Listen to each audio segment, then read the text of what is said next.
2059.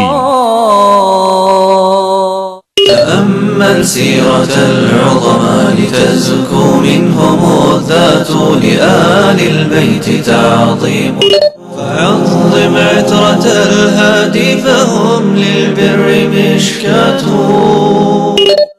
لله عشناها بالدين نحياها. واسأل التاريخ وابحث في الوقائع عن جواب. وآباء وأبناء تعطر منهم الدهر، جميع حياتنا هدر وألوان. لامس النور فؤادي فرأى القلب طريقا. أيها الغادون مهلا اقرأوا هذه الوثيقة. مكتب الدين قوام الدنيا، هذا مجتمع الإسلام يربطه. اتصل الآن وأدخل الكود.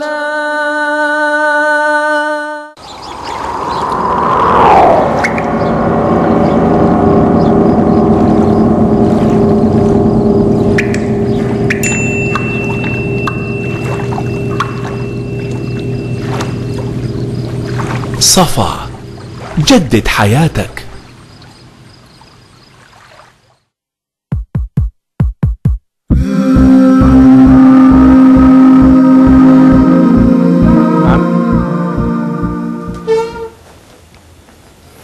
السلام عليكم. محورنا الأخير في قضية إيران، في أزمة إيران، في تطورات إيران في هذه الليلة يتعلق بالتصريحات التي عادت تتكرر مرة أخرى أو مرة ثانية وثالثة ورابعة أو لنقل للمرة 100 بقصف المنشآت النووية الإسرائيلية، وأن إيران تمتلك قوة ردع تمنع أي قوة أخرى وأي دولة أخرى من مهاجمتها، إلى آخر هذه التصريحات التي سمعناها كثيرا. هل فعلا تملك إيران مثل هذه القدرات؟ ولماذا تصدر مثل هذه التصريحات كلما تصاعدت حركة الصراع في داخل إيران؟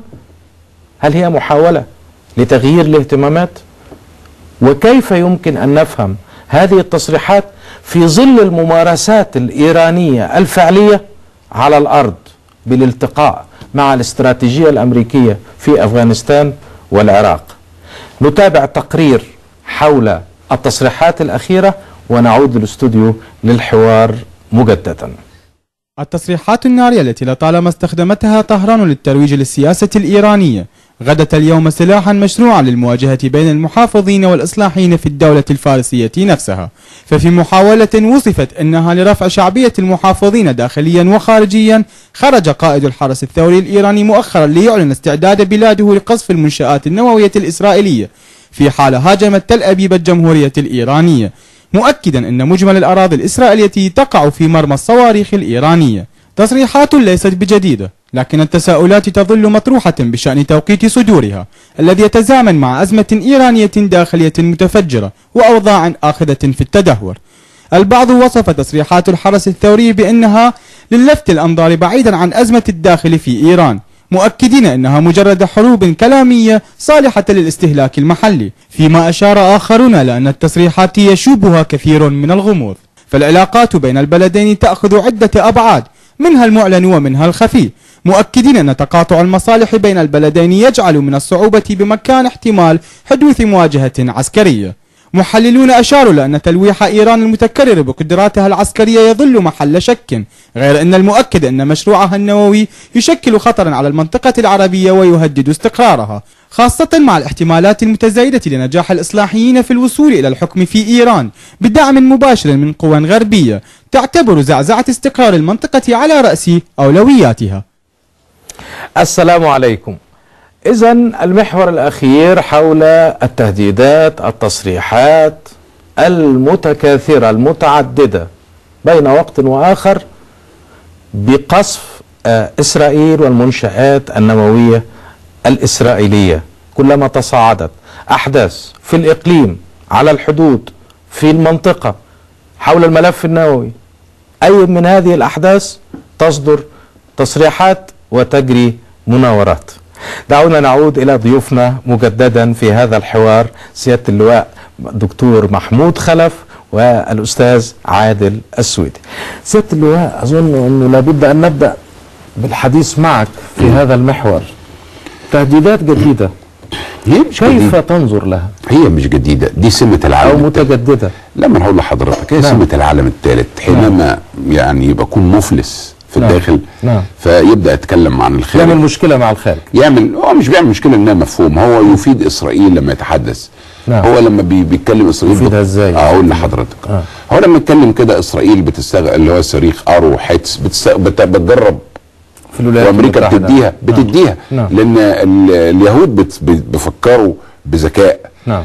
هم انا بياخدوا الكلام ده، هم فاهمينه، والتقييم نعم. ده فاهمينه، والخبراء العسكريين في العالم كله نعم. اللي قاعدين بيسمعونا والمتابعين يعرفوا ان ايران ضعيفه ورخوه عسكريه. بس ده وزير دفاع وجنرال، يقول زي ما عايز، لا يقول التاريخ بتاعه. ما التاريخ بتاعه ايه؟ تاريخه العسكري.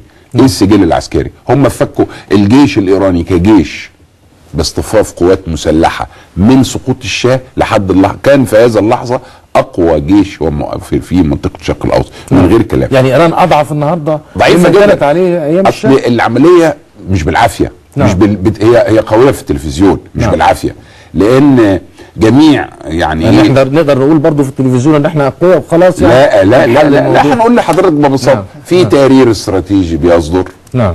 اسمه اسمه IISS، تقرير الاستراتيجي للنظم الدفاعيه العالميه كله. نعم. بيصدر نعم. من معهد محترم في انجلترا. نعم. ومدعم، نسبه الصح فيه تصل الى فوق ال 80%. نعم. في الاوضاع بالظبط.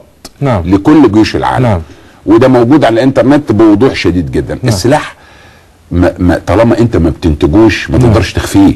يعني الناس اللي بيقولوا انهم بينتجوا يا سيد الفاضل، السوق العالميه نعم. معروفه فيها 100 مليار دولار متقسمين، مين اللي بيبيع ومين اللي بياخد. نعم. في 5 كبار، امريكا السوق فيه 100 مليار. نعم. ال 100 مليار معروفين مين بيروح فين. نعم. هي بتاخد من الارجنتين، هي بتاخد اسلحه من الدرجه الثانيه من الارجنتين ومن كوريا الشماليه، هي بتاخد نفايات. السلاح اللي عندها هو الروسي القديم اللي هو من الثمانينات. نعم. مش هنطيل في هذا الامر، كل ما نستطيع قوله ان مساحه ايران 1,500,000 كيلو متر مربع. نعم. والحدود بتاعتها 7,750 كيلو متر مربع. نعم. محاطه ب15 دوله. وانا قلت الكلام ده قبل كده، اختراق الاجواء، ولا يدري ان الطائرات بدون الطائرات الاسرائيليه بتجوب الاجواء الايرانيه ولا يمكن اكتشافها باي حال من الاحوال. لما هيقولوا يتكلموا على الصواريخ، هم يعلموا جيدا واسرائيل تعلم جيدا هذا النظام الصاروخي اللي بتتحدث عنه شهاب 3 أو 4 و5 اسمه تايبو دونج 2 و3، غير مدعوم فضائيا. يعني بمعنى لو افترضنا حتى بعد ما اطلقوا اقمار صناعيه ايضا، دي اقمار تجارب، دي اقمار تجارب. ده في النظام الفضائي والنظام المركزي ايران بعيده جدا عنه. يعني اصل حرب الصواريخ ايه؟ ما اطلعش انا عندي صاروخين اقول لك انا هضربك بالصواريخ. ماشي، وهو بيمشي في الضلمه ما بيشوفش، يعني الصاروخ نفسه غير موجه فضائيا. يعني خليني ايه ابسط الامر. نعم. مش اي واحد يجيب صواريخ ويقول لي انا هضرب فلان بالصواريخ. نعم. لان انا لما اقول هذا الكلام ورئيس الاركان ده بيديني انطباع ان الراجل بيتكلم اي كلام، لانه ما يصحش يقول هذا الكلام. ليه؟ نعم. اذا دخلت لعبه الصواريخ، الف باء الصواريخ، يكون عندي نظام دفاعي ضد الصواريخ. نعم. يعني الصواريخ الاخرى طبعا الاتيه. ازاي انا هضربك بالصاروخ؟ نعم. وانت عندك كمان 1000 صاروخ واحسن مني. نعم. اهددك بازاي؟ نعم. المنطقه يعني يا سيد الفاضل انه اسرائيل عندها صواريخ اعلى، وبالتالي التهديد الايراني لا اكبر. ايران محاطه بشبكه من الصواريخ، مش عايز اقول لك بالالاف، في الخليج العربي. المنطقه العربيه فيها صواريخ كلها. والصاروخ الايراني هفترض همشي معاهم يعني بسيناريو، الصاروخ الايراني